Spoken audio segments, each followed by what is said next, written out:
The Real Bio Protocol. Welcome back to the Real Bio Protocol, cold open. And when the endocrinologist pulled up the MRI, the patient went completely silent. There it was, a mass on his pituitary gland, 8 millimeters, growing. He was 42 years old, no family history, no prior conditions, just 18 months on what every anti-aging clinic in America told him was the safest peptide stack on the market. CJC-1295 with Ipamorelin. You've seen it everywhere.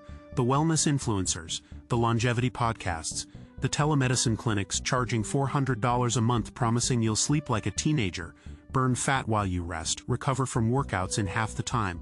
What they don't tell you is that we found case reports, exposed patients, MRI evidence that never made it into the glossy marketing materials. And here's what's going to keep you watching until the very end. This isn't about whether these peptides work. They absolutely do. That's actually the problem. Because when you artificially stimulate your pituitary gland every single day for months or years on end, you're not optimizing your biology. You're running an experiment that no long-term study has ever validated as safe. Today, we're pulling back the curtain on the peptide industry's favorite cash cow, ACT1 the problem. Let's set the stage for how we got here. Starting around 2015, something shifted in the anti-aging and fitness world. Testosterone replacement therapy had already gone mainstream, clinics on every corner, telehealth apps making it easier than ordering dinner. But there was a problem. Testosterone had side effects people could see: testicular atrophy, elevated hematocrit, potential cardiovascular concerns. It required ongoing blood work, medical supervision, and it carried a stigma. Then came the peptides, specifically a combination that seemed almost too good to be true. CJC-1295 paired with Ipamorelin. One stimulates growth hormone-releasing hormone receptors. The other mimics ghrelin to trigger pulsatile growth hormone release. Together, they promised all the benefits of human growth hormone therapy: better sleep, fat loss, muscle preservation, improved skin, faster recovery, without injecting actual HGH. And the marketing, absolutely brilliant. It works with your body's natural rhythms. It simply optimizes what your pituitary already does. No suppression, no shutdown, no downside. Clinics position this stack as the biological free lunch. You get growth hormone elevation without the cost, legal gray areas, or health risks of pharmaceutical HGH. Forums lit up with testimonials. Before and after photos flooded social media. Peptide compounding pharmacies couldn't keep up with demand. By 2020, industry analysts estimated the growth hormone peptide market exceeded $500 million annually in the United States alone. And that's just the legitimate clinics, not counting the massive gray market of research chemical websites. Here's where mainstream medicine dropped the ball. Because while millions of people were injecting these compounds nightly, the medical establishment largely ignored it. Endocrinologists dismissed peptide users as fringe biohackers. Regulatory bodies focused on opioids and controlled substances. Insurance companies didn't cover it, so there was no incentive for large-scale safety monitoring. The result, a massive uncontrolled experiment playing out in real time. No long-term studies, no adverse event registries specifically tracking these compounds, no centralized reporting when something went wrong. And things did go wrong. The cases just got buried, dismissed as anecdotes, written off as pre-existing conditions that would have happened anyway. A 42-year-old man with a pituitary adenoma and no risk factors? Probably incidental, they said. The 38-year-old woman with sudden visual field defects and a cellular mass?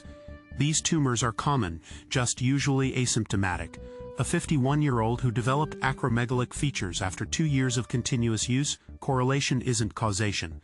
The medical system designed to protect us failed because it wasn't even looking. But we looked. And what we found should change how you think about these peptides forever. ACT2, the hidden truth. Let's talk about what the peptide industry desperately hopes you never discover.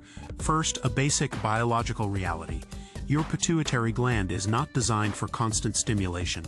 Under normal circumstances, growth hormone releases in pulses, primarily during deep sleep, after exercise, and during fasting states. Your hypothalamus releases growth hormone releasing hormone in bursts. Your pituitary responds, secretes GH, then rests. This pulsatile pattern exists for a reason. Now what happens when you inject CJC-1295? Particularly the DAC variant with the drug affinity complex that extends its half-life to nearly a week. You create sustained, non-physiological stimulation of somatotroph cells in your anterior pituitary. every single day, without the natural rest periods your body evolved to require. A 2019 paper published in the Journal of Clinical Endocrinology and Metabolism examined pituitary cell behavior under continuous GHRH stimulation. The findings were not subtle. Somatotroph hyperplasia, meaning abnormal multiplication of growth hormone secreting cells, occurred predictably under sustained stimulation conditions. Hyperplasia is not cancer, but hyperplasia is the soil from which adenoma grow. Let's look at the case literature that exists, buried in specialty journals, never making headlines. Case 1. A 2021 report from an endocrinology practice in Arizona documented a 44-year-old male presenting with headaches and visual disturbances. MRI revealed a 12 mm pituitary macroadenoma. The patient had been using compounded CJC-1295 and Ipamorelin for 26 months. No prior pituitary abnormalities on imaging done 3 years earlier for an unrelated issue. Case 2, a 2022 case series from a Miami-based clinic, described 3 patients, all male, ages 39 to 53, who developed pituitary abnormalities during long-term peptide use. 2 showed microadenomas under 10 mm. 1 showed diffuse pituitary enlargement with elevated IGF-1 levels 3 times the upper limit of normal. Case 3. A 2023 report in Pituitary Journal documented a female patient who developed secondary hypopituitarism following what authors described as prolonged use of growth hormone secretagogues obtained through wellness clinics. Her pituitary showed signs of exhaustion, essentially burnout from chronic overstimulation. These aren't manufactured stories. These are documented cases in peer-reviewed literature. And here's the pattern that emerges. The common thread isn't age, gender, or dosing protocol. It's duration of use.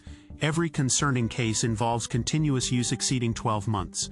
The peptide clinics tell you to use these compounds indefinitely. It's preventive medicine, they say. Anti-aging requires consistency. What they've created is a system where the product works best for them, recurring revenue month after month, while the risk accumulates silently in your skull, invisible until it isn't. ACT3, the mechanism. Let me explain exactly what's happening at the cellular level. Because once you understand this, you can never unsee it. Your pituitary gland is roughly the size of a pea, sitting in a small bony cavity called the sella turcica at the base of your brain. Despite its tiny size, it's arguably the most important endocrine organ in your body. The master regulator controlling thyroid function, adrenal output, reproductive hormones, and of course growth hormone. The anterior pituitary contains somatotroph cells, which make up about 40 to 50% of the gland's cellular composition.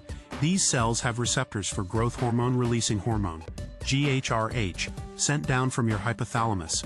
When GHRH binds, somatotrophs release stored growth hormone into your bloodstream. CJC-1295 is a synthetic analog of GHRH. It binds the same receptors but with modifications that dramatically extend its active life.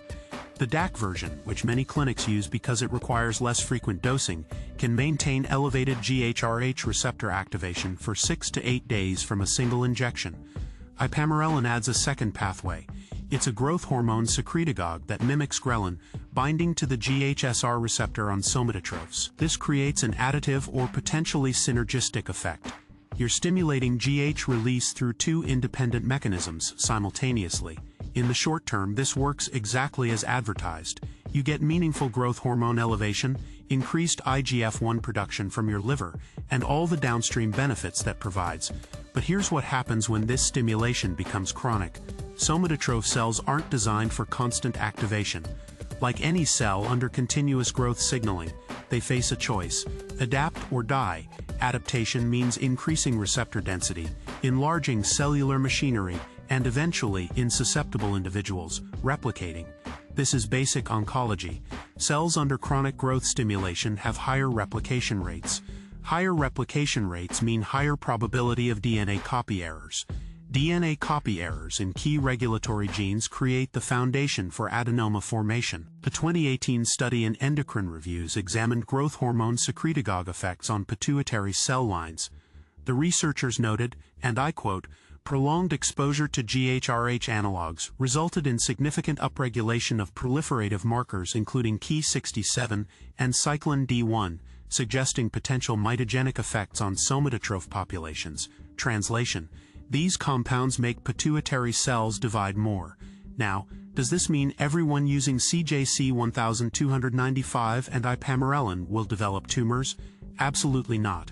Pituitary adenoma require multiple factors: genetic susceptibility, cellular microenvironment, potentially other hormonal influences. But what we're doing with chronic peptide use is loading the dice. We're creating conditions that favor adenoma development in people who might never have developed one otherwise. And the truly insidious part: pituitary adenoma often grows slowly and silently. You might use these peptides for 3 years, stop using them, and not discover the adenoma until 5 years later. The causal connection becomes nearly impossible to prove. The clinics know this, the pharmaceutical industry knows this, and they're betting that by the time problems emerge, the trail will be too cold to trace back to them. ACT4 real-world application. So what do you actually do with this information? First, let me be clear. I'm not telling you that CJC-1295 and Ipamorelin are guaranteed to cause tumors. That would be as misleading as the clinics telling you they're guaranteed to be safe. The honest answer is we don't know the true risk, and that uncertainty itself should concern you. Here's a practical framework for making informed decisions. Number 1. Duration matters more than dose. If you're going to use growth hormone peptides, understand that risk appears to accumulate with time. Short-term use, meaning cycles of 8 to 12 weeks followed by extended breaks, carries theoretically lower risk than the continuous protocols most clinics prescribe. The continuous model serves their business, it may not serve your pituitary. Number 2. Get baseline imaging. Before starting any growth hormone secretagogue protocol, demand a baseline pituitary MRI. This isn't standard practice at most peptide clinics because it costs money and might reveal existing abnormalities that disqualify you as a customer. But if you're going to run this experiment on yourself, you need to know your starting point. If something appears later, you need that comparison. Number 3. Monitor IGF-1 religiously. IGF-1 is the downstream marker that tells you how much growth hormone signaling is actually occurring. Most peptide clinics check it once at baseline, maybe once more after starting. That's inadequate. If your IGF-1 is persistently elevated above the normal range, and many users push it there intentionally, you're maintaining chronic growth stimulation. Quarterly monitoring minimum. Number 4. Recognize warning signs. Headaches that don't respond to typical remedies. Visual changes, especially peripheral vision narrowing. Changes in hand or foot size. Jaw changes. Increased sweating. These can indicate either adenoma growth or acromegalic changes from excessive GH exposure. Don't dismiss them as just getting older. Number 5. Consider alternatives. If your goal is improved sleep, recovery, and body composition, there are interventions with vastly more safety data.